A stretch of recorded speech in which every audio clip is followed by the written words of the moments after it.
Qué fin de semana, ¿no? Qué lunes, qué país.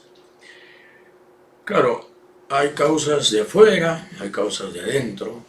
Las causas de adentro no las asume el gobierno, no quiere reconocer que es responsable de la mitad, en todo caso, de lo que está pasando. Lo otro viene de afuera, es cierto, y es una crisis mundial de la que nadie se escapa y de la que nadie se va a escapar, y vamos a hablar a lo largo de este programa sobre este asunto. Pero en las causas endógenas, evidentemente, estas son las consecuencias de la debilidad. Hemos hablado en este podcast humilde varias veces de lo que significa esta imagen de desgobierno, de lasitud, de indiferencia, de negligencia, de ineptitud. La gente ha olido la debilidad. La gente ha olido el desvarío, el desgobierno, la falta de norte, de brújula, de capitán. Y claro, hay un momento muy duro de la economía. La gente está allá. Que hay infiltrados, que hay delincuentes, que hay vándalos, sí, probablemente los hay. Pero el asunto es que la gente ha dicho basta. Que ahí se hayan metido lúmpenes, como dice el señor Cerrón. Sí, pues, los lúmpenes que él mismo cultivaba cuando era gobernador regional de Huancayo y que usó muchas veces para sus movilizaciones y para su cubanismo de opereta. Pero el núcleo central es el descontento en relación a la agricultura y a los costos de la agricultura, en relación al transporte. Son cosas muy específicas, muy concretas. No son desasosiegos abstractos, espirituales. La gente no está harta del gobierno de Castillo, la gente está harta de la ineptitud del gobierno de Castillo. Y claro, la debilidad llama a las llamas. Los incendios grandes se producen en momentos en que no hay bomberos. Y este gobierno no precisamente apaga fuegos, los exacerba, los premedita, los estimula con su ineptitud.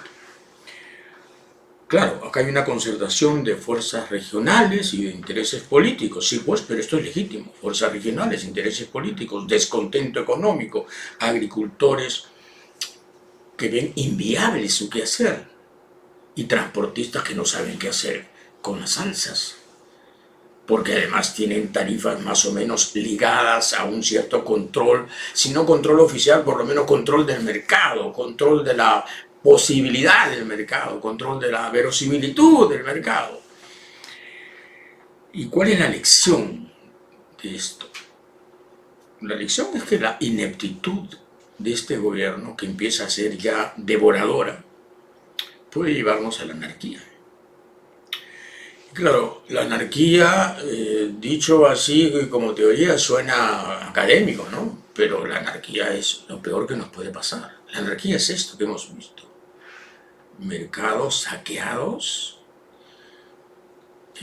peajes incendiados, propiedad privada hecha polvo, enfrentamiento tremendo con la policía, desconocimiento de la autoridad, porque eso es lo que sucede.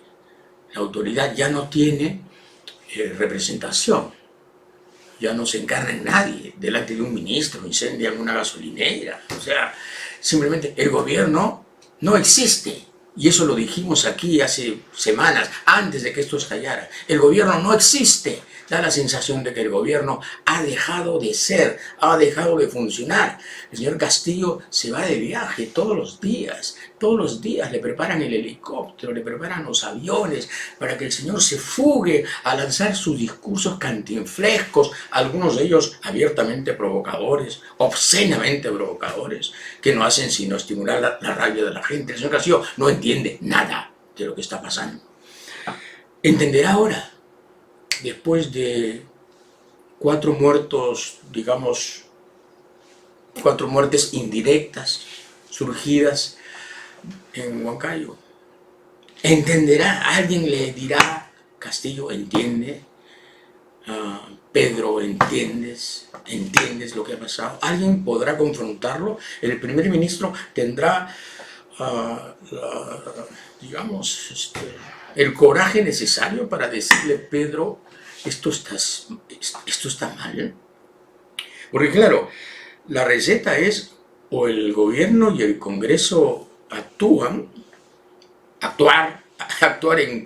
desde las instancias de gobierno, tanto el ejecutivo como el legislativo, es tomar medidas inteligentes, negociar, conciliar y torear toro Miura de la crisis, que no va a ser el primero, ¿eh? Hay 5 toros esperando, es una corrida entera, es una salvajada entera la que nos espera. O hacen las cosas, o habrá que vacar a los dos, al gobierno y al Congreso, al Ejecutivo y al Congreso. No hay salida. Las crisis y el desgobierno son los que producen los grandes disturbios y los cambios violentos.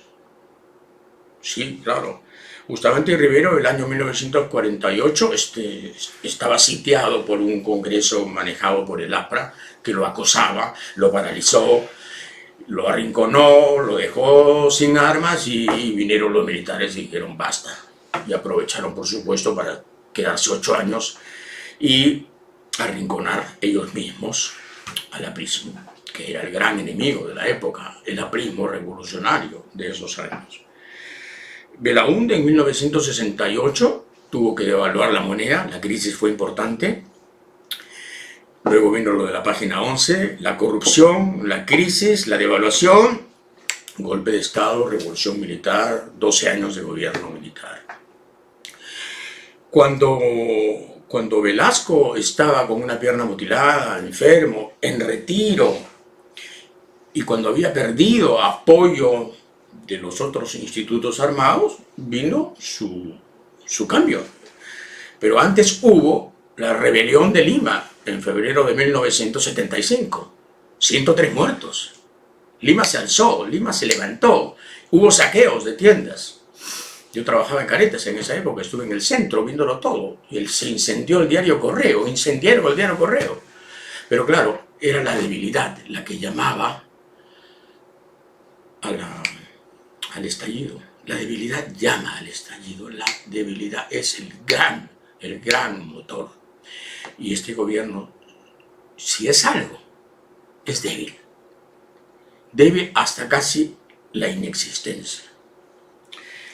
El mismo y poderoso Leguía, Augusto Bernardino Leguía, gran señor, todopoderoso durante tantos años, cuando vino la crisis de 1930, que fue la repercusión de la crisis mundial surgida en 1929 con la caída de la bolsa de Nueva York, llegó la oleada de la crisis aquí, y el 30 Leguía cayó, y cayó con todo. Castillo no quiere entender que la crisis que estamos viviendo es una crisis aguda, poderosa, que se lo va a tumbar, pero como si fuera una brizna. La crisis es un soplido que va a echar como si fuera una miga de pan al señor Castillo, y el señor Castillo no entiende lo que está pasando. Alguien tiene que hacérselo entender. Alguien tiene que decirle a Castillo que está en una situación límite. Y claro, mientras tanto, hay soluciones y hay medidas, todas discutibles, ¿no? La gasolina de 84 y de 90 octanos, sin impuesto selectivo al consumo. Muy bien, es una medida de emergencia, una medida desesperada, en una situación desesperada. Pero el Congreso quiere quitarle el impuesto selectivo al consumo a la de 95 y a la de 97 también. Y claro, entonces la pregunta es: la recaudación minada, averiada, ¿qué va a pasar después? ¿De dónde van a salir los fondos? Mucho cuidado con llenar un hueco y hacer otro más grande. un forado grande para tapar un hueco chico, o un hueco menor, en todo caso. Y el gobierno, además, está presentando un proyecto para quitarle el IGB, el Impuesto General a las Ventas, al pollo, a los huevos, a los fideos, a la harina y a la carne. Todo suena muy bien. La pregunta es, ¿y después qué hacemos con este descenso de la recaudación en un momento como este? La solución es política, no solo económica. La solución no son solo medidas de emergencia, la solución es política. El gobierno tiene que cambiar, el gobierno tiene que hacerse predecible, tiene que hacerse predictible, el gobierno tiene que adquirir la sensatez que no tiene, los reflejos que no tiene, y si para eso tiene que hacer un gobierno amplio o de consenso, de emergencia, gobierno de emergencia en una situación de emergencia, pues que lo haga. Pero esto no da para más. Esto no da para más.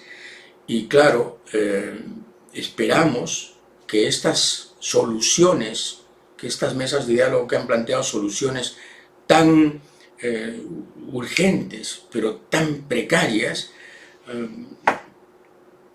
conciban después soluciones más duraderas, más de mediano plazo. Lo que alarma es que se crea que esto es solución. No, tenemos un ritmo inflacionario que nos va a comer si es que esto sigue así, sin una visión un poco más general, un poco más serena y un poco más inteligente de las cosas. Estaba leyendo el otro día un artículo de Rosa María Palacios, muy interesante, porque hablaba de, por ejemplo, cómo ha afectado a los agricultores minifundistas, que son el 85% del mundo agrario. El 85% del mundo agrario es gente que tiene 10 o menos hectáreas. Y resulta claro que el costo de fertilizar una hectárea ha pasado de 1.161 soles, que costaba hace un mes, 1.161, a 3.225 por cada campaña. Es decir, 300% de aumento. Así de sencillo. Son las áreas de la urea, del fosfato y del potasio, que son fertilizantes imprescindibles. Entonces, claro, los que producen maíz, por ejemplo, los que necesitan estos 3 fertilizantes, ¿cómo llevan esto al precio? Imposible, no lo pueden llevar al precio, entonces dejan de producir. Y la situación es así de grave porque el gobierno no ha tenido en cuenta que después de la pandemia, que ya produjo una crisis enorme, ha venido la guerra Rusia-Ucrania, o sea, la guerra producida por la invasión de Ucrania por parte de Rusia. Y es una crisis que vamos a comentar porque tengo, digamos, posibilidad de poder acceder a ciertos análisis que nos van a permitir un punto de vista menos aldeano y más cosmopolita de este asunto tan importante. No olvidar que la crisis ha surgido en la cuna de Perú Libre, en la matriz de Perú Libre. Sí, el Huancayo del señor Vladimir Cerrón. El señor Cerrón, que era, digamos, el taita de Huancayo, ha visto cómo Huancayo se quemaba y se encendía. Y no era la pradera que se encendía, era su ciudad. La ciudad que él considera el fortín de Perú Libre. La lección es bien clara. El señor Cerrón simplemente se ha mentido a sí mismo, creyendo que la región Junín y Huancayo en particular eran su feudo. Los letreros eran clarísimos. Castillo, nos traicionaste. Pero no le pedían la revolución, lo que le pedían era la atención. Ni siquiera has venido, le decían, ni siquiera has venido a vernos, a explicarnos qué está pasando, o qué vas a hacer, o cómo vas a enfrentar el asunto del alza de los combustibles, o el asunto de las escaseces, o el asunto de las triplicaciones en el aumento de los fertilizantes. Ni siquiera eso. Y en este mundo, uno se pregunta, bueno, muy bien, pero por lo menos en otros sectores habrá dedicación, preocupación, medidas concretas para aliviar algunas cosas, ¿no? Y la Southern, que hace 35 días está paralizada y sin agua, ha publicado una carta abierta al gobierno en donde ya habla de la posibilidad del cierre de la mina Cuajone, que es el 7% de producción del cobre peruano. Y claro, dice, a pesar de las acciones en nuestra contra, estamos trabajando en escenarios para evitar declarar el cierre de la mina Cuajone, lo cual será inevitable si no existen condiciones de gobernabilidad que protejan a los trabajadores, a sus familias, etc. ¿Qué está haciendo el gobierno al respecto? ¿Qué está negociando frente a esta comunidad que ha cerrado el caño, ha tomado un reservorio, ha cerrado el grifo y les ha dicho se queden sin agua? Se quedan sin agua hasta que me paguen 5.000 millones de dólares y hasta que me paguen el 5% de sus utilidades. O sea, un gobierno aparte, una república separada, una especie de escisión fáctica, una republiqueta por ahí. Y el gobierno nada. Y el gobierno nada. No existe. Entonces el ministro de Energía no se sabe, el ministro de Energía y Minas no está ahí, el ministro de Economía no está ahí, el ministro de Defensa no está ahí, el ministro del Interior no está ahí, no hay nadie. Cojones, que pase lo que pase, que pase lo que los comuneros decidan. Entonces, claro, esa naturaleza fantasmal del gobierno es lo que precipita esto. Hoy día es, en fin, el caos que hemos visto. Hoy día es esto, mañana es peor, mañana será peor. Si el gobierno no reacciona, si el gobierno no da una respuesta política de otro nivel. Gabinete de consenso, gobierno compartido, alianza con el Congreso. Tiene que haber una salida política, señor Castillo. No puede usted refugiarse en sus cantinfladas, no puede usted insistir en su estilo. No existe su estilo, usted no tiene ningún estilo y no tiene ningún norte, y no hay derecho de que crea que usted tiene el privilegio de ser impune porque es chacrero y porque viene de abajo. Perdón, de abajo viene la gente que está incendiando peajes. De abajo viene la gente que a usted no repudia. De abajo viene la gente que dice abajo el gobierno. También de abajo vienen ellos. Y no lo reconocen a usted como prójimo, como par, como lo que era en julio pasado. Usted era líder. Usted era el jefe del Perú renovado, del Perú que se iba a fundar en base justamente a un diálogo permanente con una gente sin necesidad de destrozar el marco macroeconómico. Pero usted no ha hecho nada.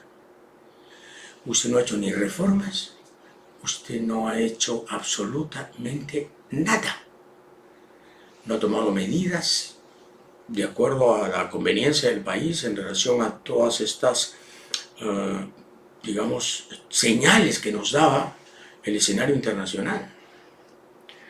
Bien, y claro, tenemos ya una inflación de marzo en Lima de 1.48%. Claro, al señor Castillo, ¿qué le importará? ¿No? 1.48 dirá. 1.48 significa que la inflación anualizada de marzo a marzo 2021, marzo 2022, es 6.82. Claro, el señor Castillo dirá, ¿y a mí qué me importa? 6.82, poquito nomás. Es grave, porque la meta era de 1 a 3 y estamos en 6.82. Pero es por si acaso la inflación más alta en 26 años. la inflación más alta en 26 años, señor Castillo.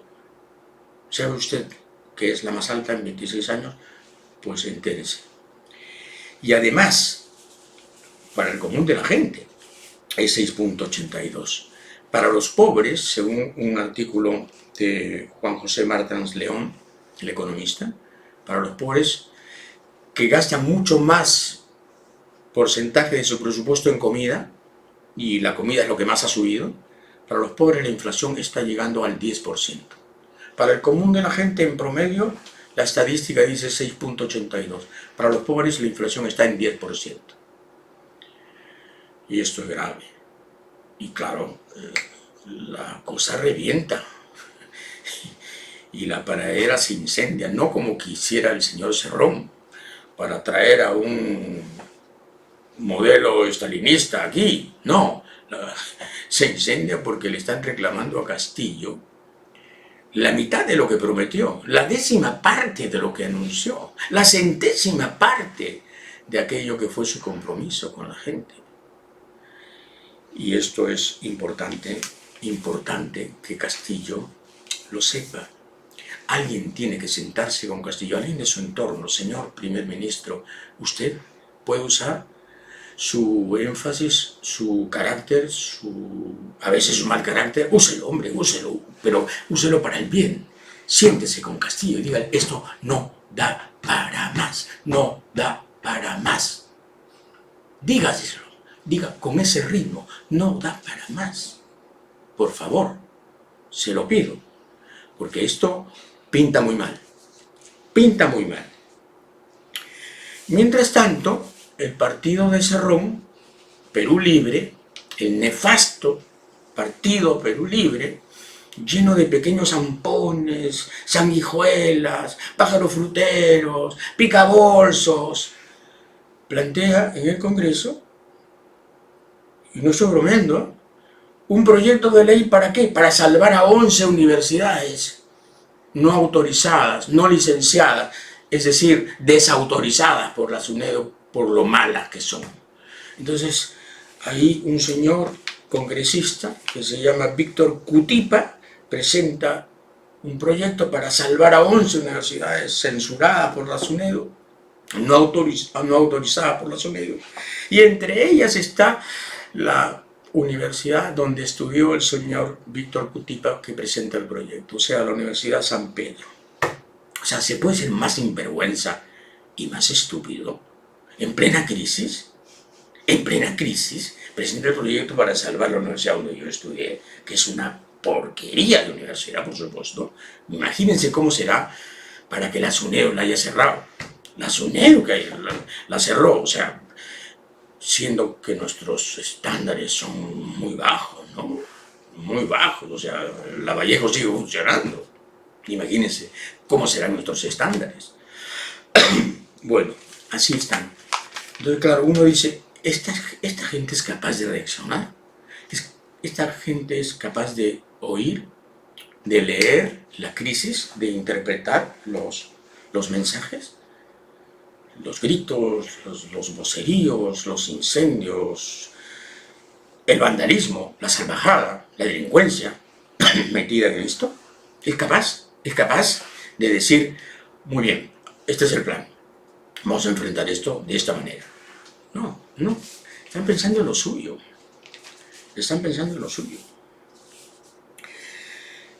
Y bien, por lo menos hay una medida interesante que es, acaban de aumentar el sueldo mínimo. Bueno, por supuesto ya salió la derecha a decir, wow, el sueldo mínimo, madre mía, qué barbaridad, cómo aumentan el sueldo mínimo. El sueldo mínimo ha aumentado 95 soles, después de 4 años de inmovilismo. 4 años no se movió, de 930, y ahora lo han aumentado a 95 soles. En 95 soles, perdón. 95 soles después de 4 años, y los comentaristas de la derecha, y los economistas de la derecha, y los neoliberales dicen, qué horror. Esto va a ser, dice el señor Pablo Lavado, profesor asociado del Departamento de Economía de la U-Pacífico, donde fabrican a los mejores gerentes, los más duros. Dice el señor Lavado que el aumento del salario mínimo se va a traer abajo el 30% de los empleos formales. Vaya, vaya, qué predicción. Por supuesto que no hay ningún dato que pueda respaldar una afirmación de esta índole, ¿no?, tan apocalíptica. Como han aumentado el salario mínimo, el 30% de los empleos formales van a desaparecer. Mentira, pues, mentira. Nos tienen así al susto durante años. 4 años han pasado para que el sueldo mínimo aumente 95 soles. 95 soles. 1025. Era 930 y ahora es 1025. 95 mangos de aumento y dicen que nos vamos a la ruina. Es que claro, por el lado de la izquierda castillista, serronista, está este caos que he tratado de escribir. Y por el lado de la derecha está la cosa esta feroz, tenaz, cerril, de ni un sol, nada de concesiones. Y claro, se la buscan. Cuando el país empiece a incendiarse otra vez, ¿qué dirán? ¿Qué dirán? Mantener el equilibrio en el Perú es un ensayo titánico, porque con esta izquierda y con esta derecha y el centro desaparecido, uno se ve en el páramo. No hay refugio, no hay dónde meterse. Y debe ser el drama de muchísimos, millones de peruanos. Mientras tanto, han descubierto que el ministro de Educación, nada menos que el ministro de Educación, don Rosendo Serna Román, hizo su tesis para ser doctor en Psicología Educacional y Tutorial de la Cantuta, copiando el 70% de su contenido. El ministro de Educación plagió el 70% del contenido de su tesis para ser doctor en Psicología Educacional y Tutorial en la Universidad de la Cantuta. Él no lo ha negado. Lo que ha dicho es yo quiero que revisen la tesis de Sol Carreño, la periodista de Cuarto Poder que anunció el reportaje que dio cuenta de este plagio. El ministro de Educación es un plagiario de su tesis. Otra vez el síndrome favorito del señor Castillo. Es decir, llamar por teléfono y preguntar a la DININGRI, ¿tienen algo por ahí que me aconsejen? ¿Algún voluntariado? O no sé, llamar a alguien. ¿Conocen a alguien que haya plagiado su tesis? Ah, ya, ese lo quiero de ministro.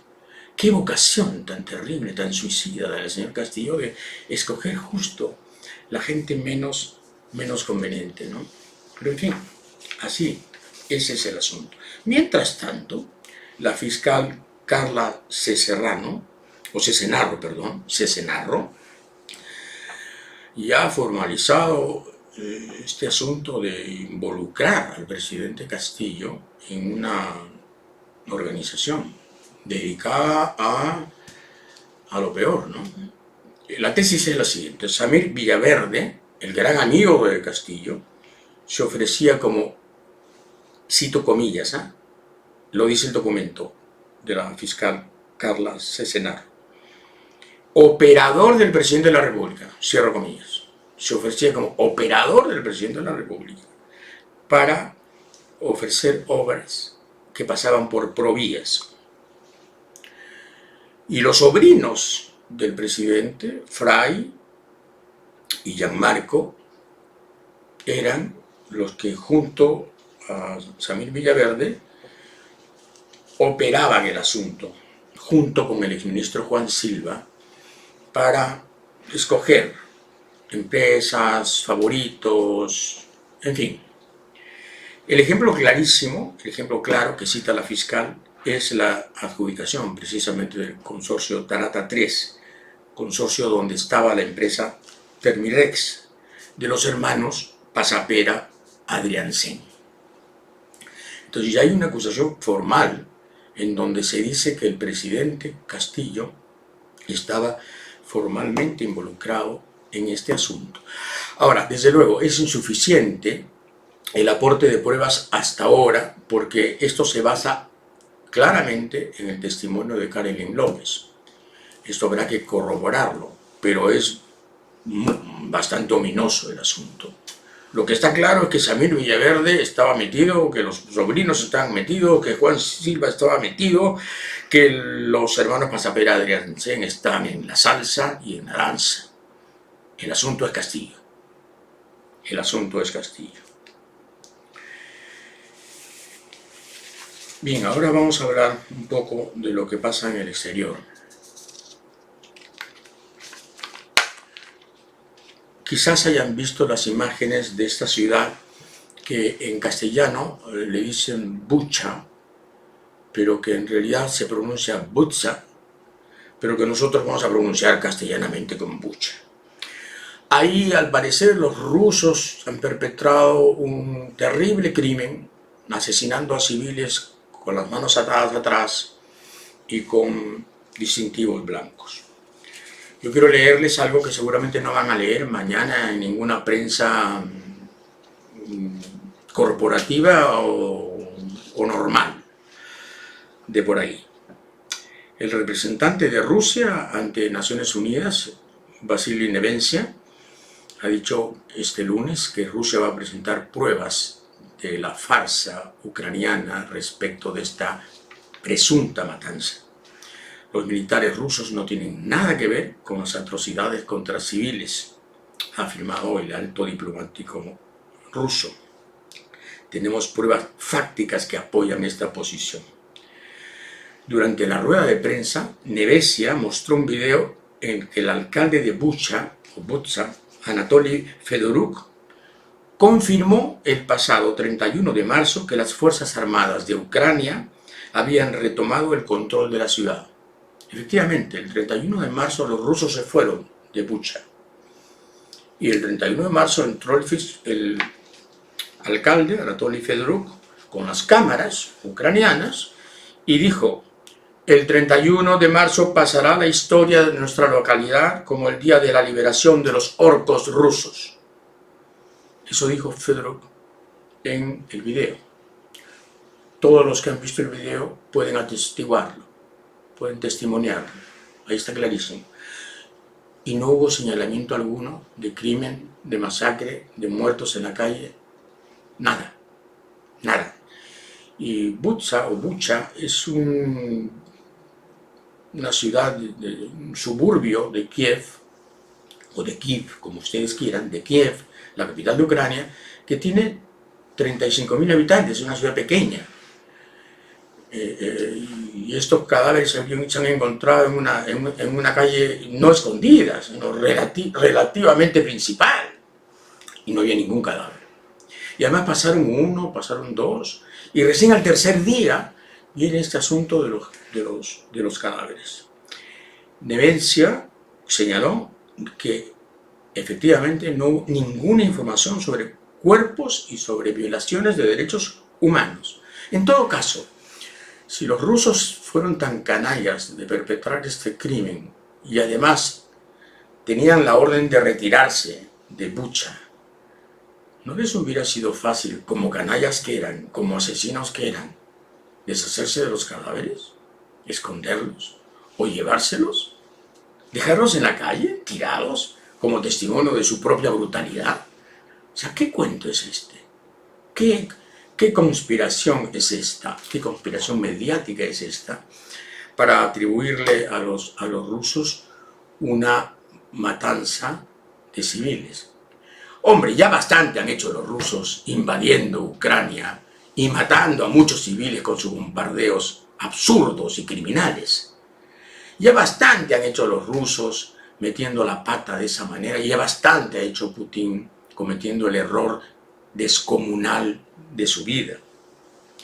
Pero aquí esto resulta muy sospechoso. En Ucrania hay milicias neonazis capaces de esto y de muchas otras cosas más.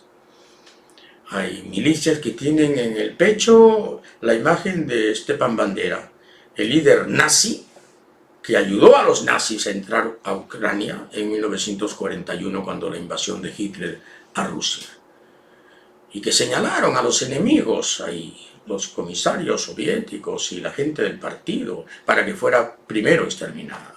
Esa gente de ahora tiene la imagen de Stepan Bandera en sus polos, y son neonazis de verdad. Eso explica la prudencia que ha tenido Israel en este asunto. Israel, que se hubiera podido comprometer de un modo muy enérgico con la causa ucraniana, no lo ha hecho porque sabe que algo se pudre en Kiev.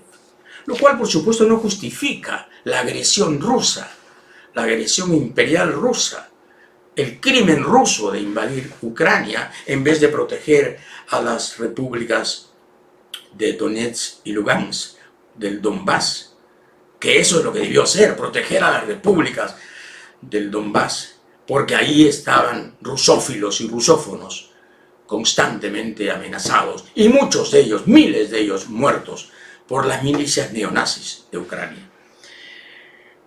Pero claro, ahora Occidente ha lanzado esta campaña mediática, y se dispone a tomar nuevas medidas. Pero cuando Rusia pide una reunión de emergencia en el Consejo de Seguridad, el presidente del Consejo de Seguridad, que es un inglés, dice no, le dice no a los rusos, no va a haber ninguna reunión.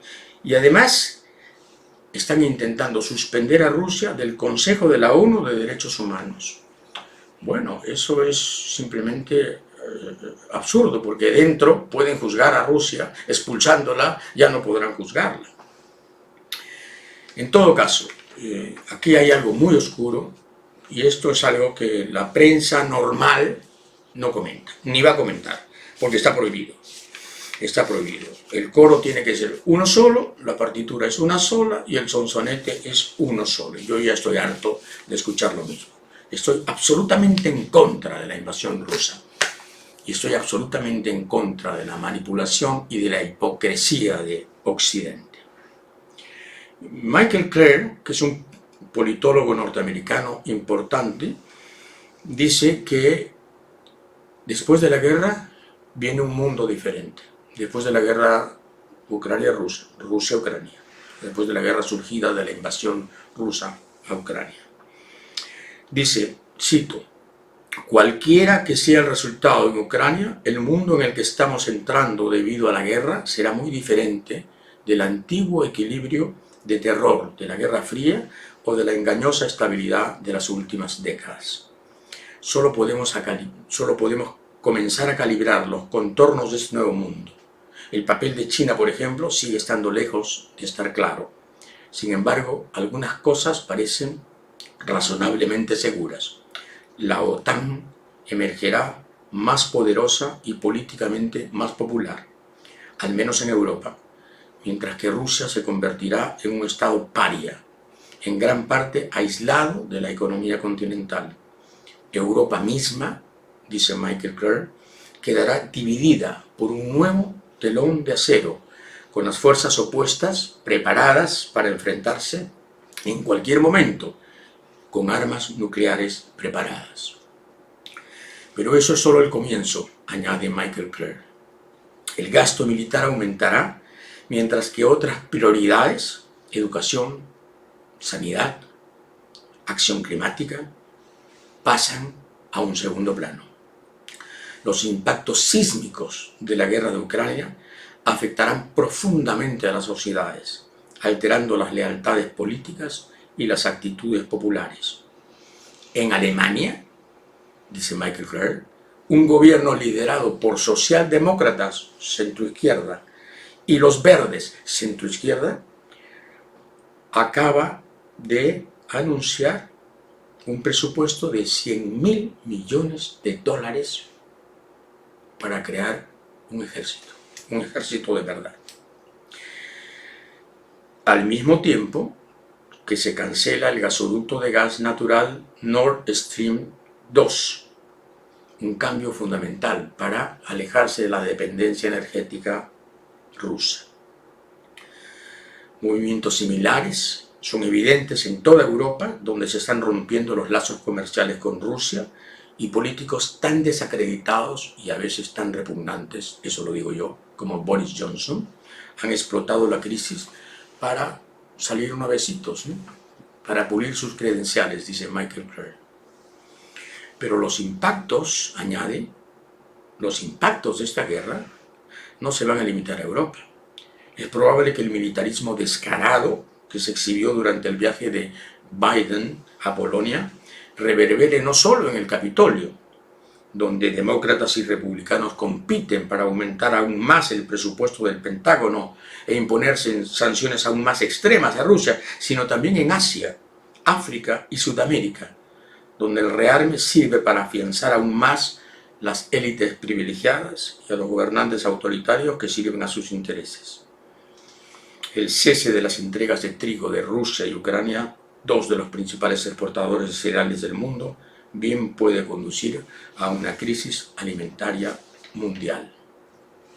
El economista inglés Michael Roberts habla ya de una nueva economía, surgida de la guerra, surgida de las consecuencias de la guerra. Seré breve. La inflación de los precios al consumidor, dice Michael Roberts, la inflación de los precios al consumidor se encuentra ahora en máximos de hace 40 años y creciendo. La crisis de la pandemia de COVID y ahora el conflicto de Ucrania ha llevado los precios de la energía y los alimentos a niveles récord. La guerra de Ucrania se ha globalizado. El aumento de los precios de materias primas está en camino de experimentar sus aumentos más pronunciados desde 1970, enviando una ola de sufrimiento a todo el mundo a medida que los precios de bienes esenciales que todo ser humano necesita para sobrevivir están creciendo. Los precios del trigo han subido 60% desde febrero. Los precios de los alimentos ahora son más altos que durante la crisis alimentaria mundial del año 2008, que empujó a 155 millones de personas a la pobreza extrema. Y la inflación, ojo, y la inflación de precios en estos sectores claves se ha convertido en un aumento general de precios. La inflación anual de precios se ubica en Estados Unidos 7,9%, más que Perú.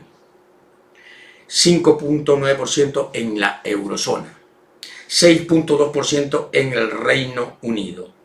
Y en las llamadas economías emergentes, la inflación es India 6,1%, Rusia 9,2%, Brasil 10,5%, Argentina 52%, Turquía 54%. Es un fenómeno pavorosamente mundial. El gran problema, añade Michael Roberts, es que esta inflación no surge de una demanda creciente, o sea, que haya mucha gente que compra cosas. Esta inflación surge de un déficit de la oferta y de un rompimiento mundial de la cadena de suministros. Es decir, hay menos producción, hay menos oferta. Eso crea la inflación. Es la inflación más maligna, la inflación más difícil de afrontar, porque es una inflación que no van a solucionar los bancos centrales, es una inflación de la producción mundial. Entonces, claro, uno dice, pero hay gente en este gobierno que entenderá eso, que intuirá eso, que imaginará eso. En el gobierno de Castillo, digo, que puede imaginar que esto está pasando. Sí, está pasando. Es una inflación causada por el déficit de la oferta mundial.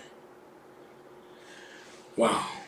El comentarista internacional portugués Francisco Lousa habla justamente de una de las hazañas, comillas, involuntarias, perpetradas por el señor Vladimir Putin con su error descomunal de invadir Ucrania y declarar una guerra que iba a ser relámpago y que resultaba una pesadilla en cámara lenta. Y esta hazaña involuntaria del señor Putin es haber convertido a la ex canciller alemana Angela Merkel en un ser apestado. Ahora todo el mundo habla mal de Angela Merkel cuando todo el mundo hablaba bien de Angela Merkel, y ahora todo el mundo habla mal de Angela Merkel porque todo el mundo la acusa de haberse entregado de un modo ingenuo, de un modo excesivo, al gas ruso con los dos proyectos gasíferos que ella entusiastamente financió. Y claro, ¿quién iba a pensar que Angela Merkel, que era una suerte de diosa europea hace poco, ahora es la culpable, el ser apestado? En cualquier caso, Merkel será olvidada en un armario, dice Francisco Louser. Y bien, los comentarios de la guerra aparte, dos noticias importantes. La pandemia del COVID no ha llegado a su fin, y es que la aparición de nuevas variantes de virus es una realidad. Cuidado, no voy a hablar de lo que ya saben, voy a hablar de algo nuevo. La Organización Mundial de la Salud ya se ha puesto en alerta sobre la más reciente de las variedades, bautizada como XE, y que podría tratarse de la más transmisible hasta la fecha.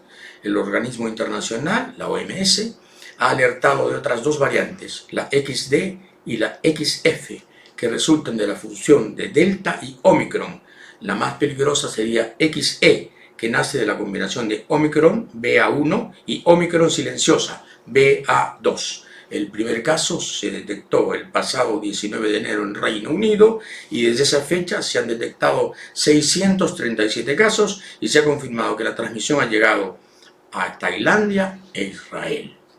De tal modo que cualquier jolgorio prematuro en relación a que la pandemia terminó y que las mascarillas se acaben y que los contactos, en fin, se reproduzcan, mucho cuidado con la política de Condori. Y para terminar, algo que me dejó estupefacto. Siempre es bueno aprender y yo todos los días intento aprender algo. No lo logro, desde luego. Fracaso mucho, pero en fin, lo intento, ¿no? Yo no tenía la menor idea de que el linchamiento no era un crimen federal. Linchamiento. O sea, coger a un hombre de color y ponerlo, azotarlo, matarlo, ahorcarlo, no era un crimen federal. Resulta que el presidente de Estados Unidos, Joe Biden, promulgó el martes de la semana pasada la ley Emmett-Till contra los linchamientos. Culminan así, dice una nota de Amy Goodman, culminan así más de 100 años de esfuerzos e iniciativas para que el linchamiento sea considerado un delito federal en el país. Michelle Duster, la bisnieta de Ida Wells, una legendaria activista y periodista afroestadounidense denunciante de los linchamientos, dijo durante la ceremonia de la firma de la ley de Biden: desde que mi bisabuela visitó la Casa Blanca hace 124 años, ha habido más de 200 iniciativas para promulgar esta legislación. Hace 17 años, en el año 2005, mi hermano Dan habló en una conferencia de prensa que se hizo en el Senado, en la que se emitió una disculpa por no haber aprobado el proyecto de ley contra los linchamientos. Pero finalmente estamos aquí hoy, después de varias generaciones, para presenciar este momento histórico. ¿Por qué se llama la ley Emmett-Till? Emmett-Till debería estar vivo hoy. Nacido el 25 de julio de 1941, Emmett-Till tendría ahora 80 años de edad. Tal vez estaría aún bromeando y riendo como solía hacer durante su infancia. La madre de Emmett, Mamie Till Mobley, escribió sobre su hijo: para Emmett la vida era risa y la risa era vivificante. Emmett Till, que era un afroestadounidense, fue brutalmente asesinado el 28 de agosto de 1955, cuando tenía 14 años. El joven fue acusado de haberle dirigido un silbido, algo así, a Carolyn Bryant, una mujer blanca. Tras ese episodio, lo sacaron a rastras de la casa de su tío abuelo en la localidad de Maumee, en el estado de Mississippi, donde su madre lo había enviado desde Chicago para pasar el verano. Varios días después, su cuerpo fue hallado en el fondo del río Tallahatchie, brutalmente golpeado y desfigurado, amarrado con alambres de púa al ventilador de una desmotadora de algodón de 34 kilos. Estaba deshecho. La madre exigió que el cadáver fuera exhibido en su ataúd. El hecho fue absolutamente conmovedor. Pero claro, Estados Unidos, el país que pretende legislar moralmente el mundo, dictar los evangelios, pronunciarse sobre lo ético y lo que es anético, es decir, ser la policía y a la vez el rabino del mundo, el cura del mundo, el papa del mundo, es un país que acaba de convertir en delito federal el linchamiento. No lo era hasta hace muy pocos días. Un poco de asco, ¿no? Un poco de asco, sí. Hasta el lunes.